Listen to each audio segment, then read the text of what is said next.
আসসালামু আলাইকুম। কেমন আছেন সবাই? আশা করি সবাই ভালো আছেন। আজকে একটা গোসলখানার ভিডিও নিয়ে আসলাম। দেখেন, এটা শুধুই মাত্র গোসলখানা। এখানে কোনো বাথরুম বা টয়লেটের সিস্টেম নেই।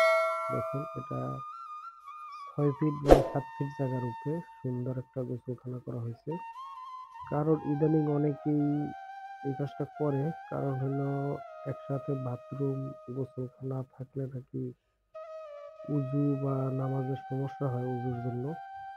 এই কারণে অনেকে আজকাল আলাদা সিস্টেম করে গোসলখানা শুধু।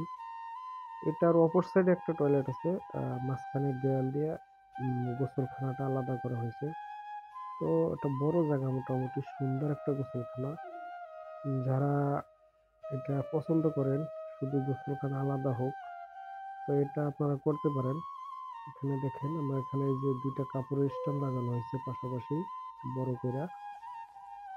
এখানে একটা বেসিন দেওয়া হয়েছে একটা কোনায়, এবং এই যে একটা বেসিন দেওয়া হয়েছে। এই যে স্টেলার আবুল খায়ের গ্রুপের বেসিনটা, এবং গ্লাস, লিকুইড বক্স, মিক্সার সবকিছুই দেওয়া হয়েছে। একটা পরিপাটি গোসলখানা বলতে যা বোঝায় সেটাই আছে এখানে। কোনো কিছু কম নেই। এই যে এখানে আমরা মিক্সার কল ব্যবহার করছি। এটা আবুল খায়েরের স্টারা। উপরে একটা শাওয়ার আছে, মুভিং শাওয়ার।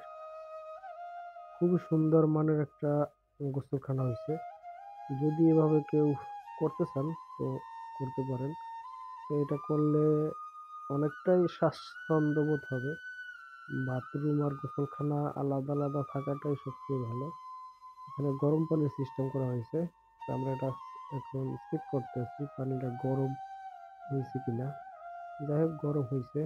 যারা আমার চ্যানেলটা সাবস্ক্রাইব করছেন তাদেরকে অসংখ্য ধন্যবাদ। যারা সাবস্ক্রাইব করেননি, আশা করি সাবস্ক্রাইব করবেন। ভিডিও ভালো লাগলে অবশ্যই লাইক করবেন, শেয়ার করবেন, কমেন্ট করবেন। ধন্যবাদ সবাইকে।